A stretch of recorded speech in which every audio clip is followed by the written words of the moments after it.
Lateral. So you've been here for the past 3 weeks at the Unstoppable Baller. Tell the people what sport you have played, what sport you're planning to play. We'll start with that. Okay, so the sport I played is track and field. So I did it in high school, collegiately, at Miami University, as well as professionally for the country of Honduras. And before you came here, what were you dealing with? What kind of injuries did you have? What kind of pain did you have? Yeah, so a little bit from track as well as basketball. So basketball being my first love. I actually fractured my right ankle playing basketball about 6.5 years ago, and it never fully healed. Other injuries stem from that, from my left leg, from overcompensating, so on my lower heel in my left leg, but then especially in my right leg, just due to weakness and imbalance and a unstable foundation because of my ankle. So the first injury that happened was a hamstring injury. That healed kind of fast because it wasn't too major, but then I had a major groin pull. That took about 40 days to get to 80% recovery. And then I pulled my hamstring again about a month later because still, all in all, my ankle wasn't fully healed and my feet were pretty weak. And what did you try to start to address these injuries? Because pro ball was the next step for you. Yep. So if pro ball was the next step, what did you try before coming to see us? Man, I'm gonna use the cliche answer that I tried it all. So I tried, of course, cryotherapy, icing, individually flossing.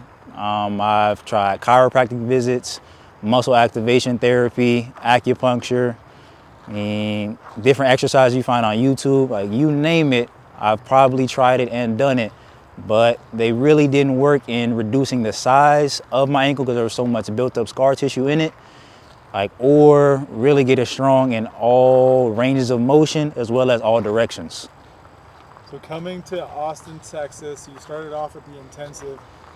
When you first came in, what was that like? The first day, what was that like on the first day? Man, it seems like so much time has gone by since the first day. But with the first day, we immediately started addressing my weaknesses. So we noticed, of course, the ankle was the root cause of everything, but we immediately got stronger on my groin. So even unlocking the groin as well as unlocking the hamstring almost simultaneously was able to allow my right leg to start to trust me more. And as we continue to unlock more in my ankle, that showed problems within my tib, my hamstring, my right glute. So literally the whole right side of my body was crumbling due to a weak ankle.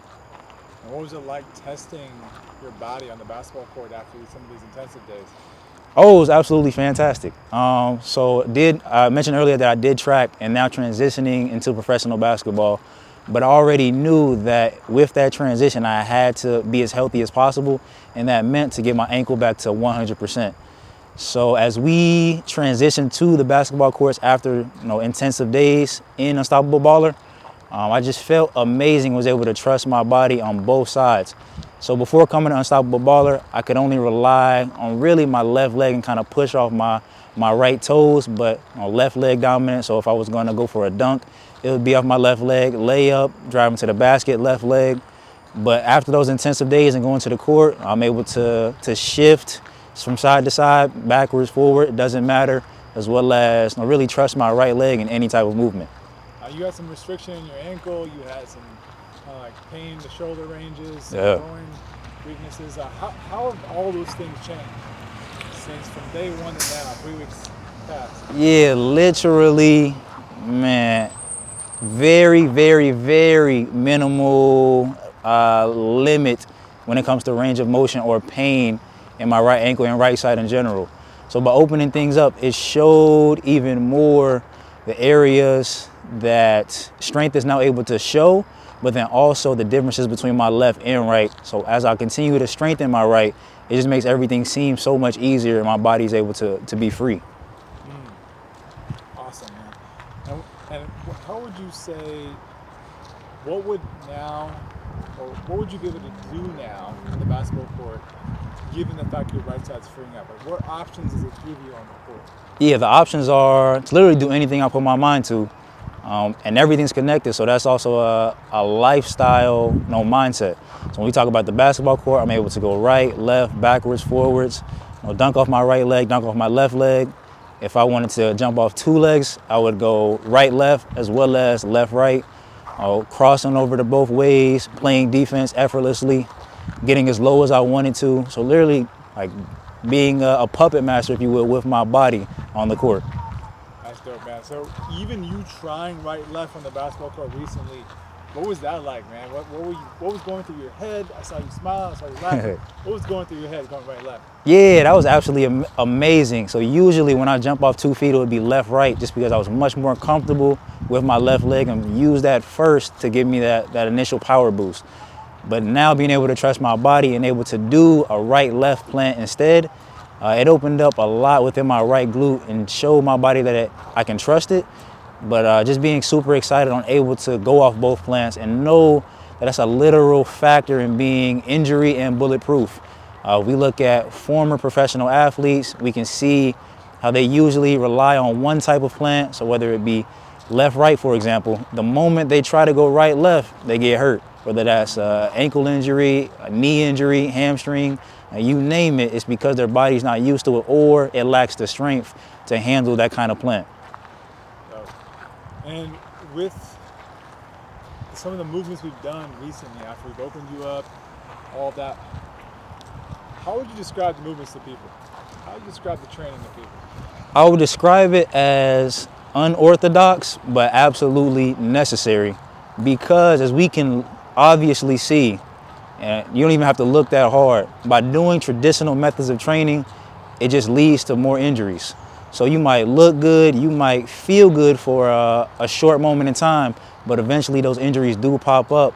And many great athletes at all levels, whether it be high school, college, professional, so even down to middle school, have to give up the sport that they love or could potentially create a future in, all because of injuries that stem from traditional training. Now, you see ballers look at our ad, you looked at our ad first, probably very skeptical, like, who the hell is this dude? What would you say to people that are skeptical, not sure, they've tried a lot of things, they've probably been hurt in the past, feel burned? What would you say to these guys? I would literally say, my first thing I would say is, what do you have to lose? Why would you have an obtuse mindset? An obtuse meaning that you're closed-minded. Like, why not be open to trying new things, especially if it's literally meant to heal your body? And we talk about how everything is connected. So by healing your body and freeing things up, you're able to be more joyful within your mind, within relationships, anything you want to do in life. It like literally just opens up an entire new world, because now you're happy with the body that you have. So you only get one body, so why not do what you can do to make it healthy as possible? What was that first assessment like for you?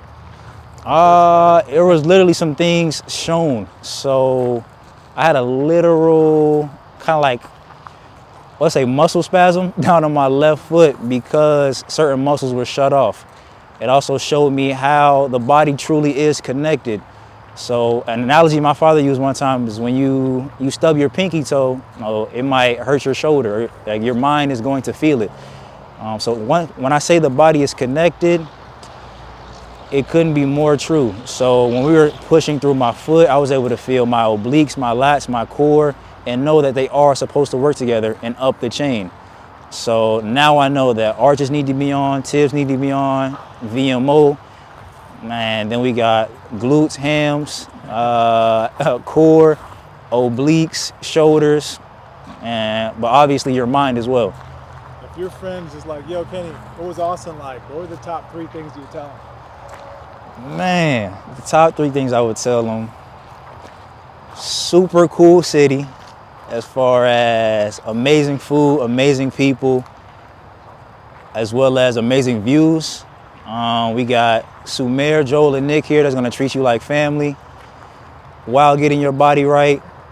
And the last thing is, man, ATX Food Court, I wanna say, but nah, Texas is actually pretty dope. This is my first time to Texas, so it was definitely an experience worth having. And then if you wanted to experience other parts of Texas, Dallas and Houston aren't too far either.